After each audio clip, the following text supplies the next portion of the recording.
नमस्कार जी। ये ऑडियो शायद फ़िलहाल मैं खुद के लिए बना रहा हूँ, हालांकि बनाना तो मैं कर्नल साहब के लिए चाहता था, पर इस ऑडियो के माध्यम से मैं कुछ अपने विचार अपने आप को क्लियर करना चाहता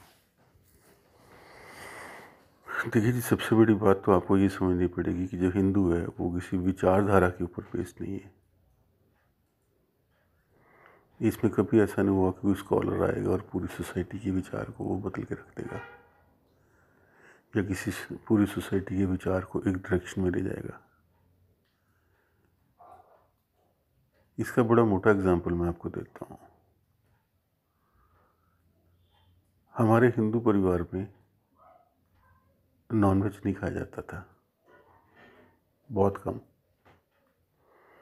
और अब तकरीबन 50% घरों के अंदर नॉनवेज खाया जाता है।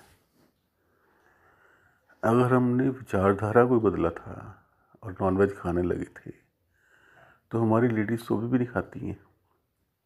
आप उनको जितना मर्जी समझा के देख लो, ना तो ड्रिंक्स करेंगी ना वो नॉनवेज खाएंगी। चलो, ड्रिंक्स तो एक टैबू है, एक अलग बात है, पर नॉनवेज तो इतना बड़ा टैबू नहीं है ना। सब लोग खा रहे हैं लेकिन लेडीज़ नहीं खा रही, फीमेल्स बहुत कम खा रही हैं। वो क्यों? विचारधारा की बात होती तो वो भी अब तक खाने लग जाती, पर कहीं ना कहीं कुछ ऐसा है कि जो उसको प्योर रख रहा है, लेडीज़ को प्योर रख रहा है। और आपको समझना पड़ेगा, अभी किसी भी घर का कल्चर लेडीज से बनता है।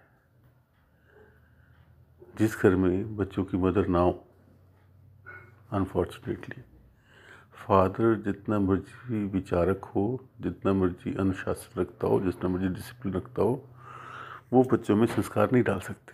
बच्चे संस्कारों के बिना ही बड़े होंगे, उनके अंदर वो भावना आ ही नहीं सकती जो हिंदू के अंदर हम महसूस करते हैं। और जहाँ तक विचार की बात है तो जितनी भी हमारी हिंदू लेडीज़ हैं, उनका सबसे बड़ा विचार, बड़ा मोटा विचार एक है कि सब धर्म बराबर हैं, किसी के अंदर भेदभाव नहीं होना चाहिए। अब हमारे सारे बच्चे इसी विचार से बड़े होते हैं। अब वो विचार नहीं है, वो उस लेडी का संस्कार है जो बच्चों के अंदर जाता है। अब आप इस विचारधारा को जितना मर्जी कोशिश कर लें, जितना मर्जी कोशिश कर लें बदलने की, आप बहुत बड़ी गलती करते हैं जब भी आप इस विचारधारा के अगेंस्ट किसी और विचारधारा को खंडन करने की कोशिश करते हैं, क्योंकि ये बेसिकली विचारधारा है ही नहीं, ये संस्कार है। तो अगर आपको कुछ फाइट करना है तो आप विचारधारा बदलने की कोशिश मत करें, वो बदली ही नहीं जाएगी। आप लेडीज़ को नॉनवेज खिला ही नहीं सकते हैं, और ना ही वो लेडीज़ को अपनी विचारधारा के ऊपर ज़िंदगी व्यतीत करनी चाहिए, नहीं तो वो मैनिपुलेट हो सकती हैं कभी भी। और इसीलिए हमारा बड़ा गहरा स्तंभ है वो, कि उनको मैनिपुलेट नहीं किया जा सकता। वो एक प्योर कल्चर है हमारा। और अब बात आ जाती है कि हमें अब करना क्या है, क्योंकि इस चीज़ का बाकी लोगों ने बहुत, खासकर मुस्लिम लोगों ने विक्टिम कार्ड प्ले कर करके बहुत फ़ायदा उठाया है और अपनी चीज़ों को हमारे ऊपर थोपा है, हमें मारने काटने की कोशिश करी है। लेकिन वो इसी बात से इसी को ख़त्म नहीं कर पाए कि हमारी लेडीज़ ने कभी प्रोटेस्ट ही नहीं किया और ना ही किसी को करने दिया है। इस वजह से वो बचे थे। अगर ये लोग भी वायलेंट हो जाते तो शायद अब तक हिंदू बहुत ख़त्म हो जाते।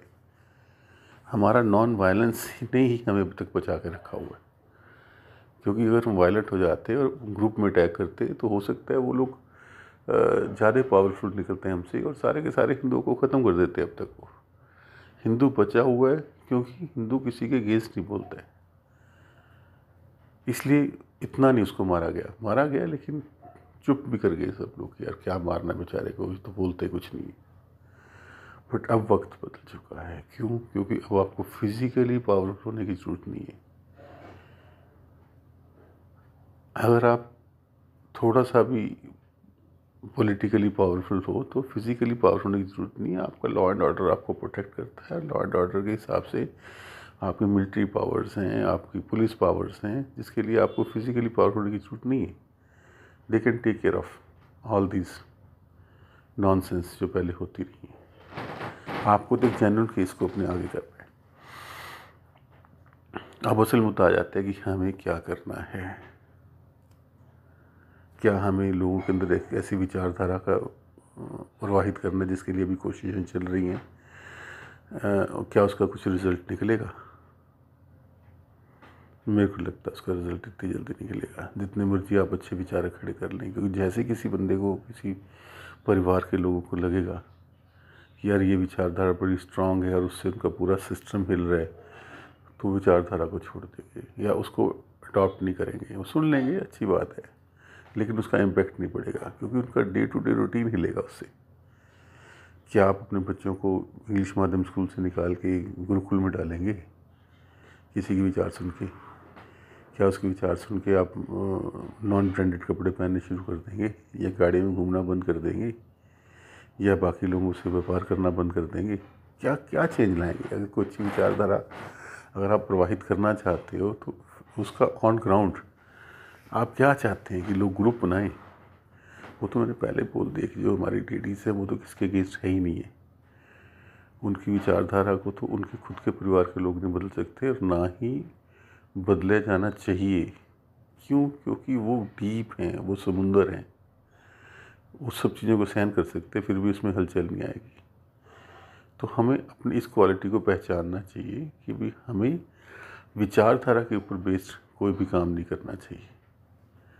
अब फिर बात आ जाती है क्या करना है, क्या करना है। धन्यवाद।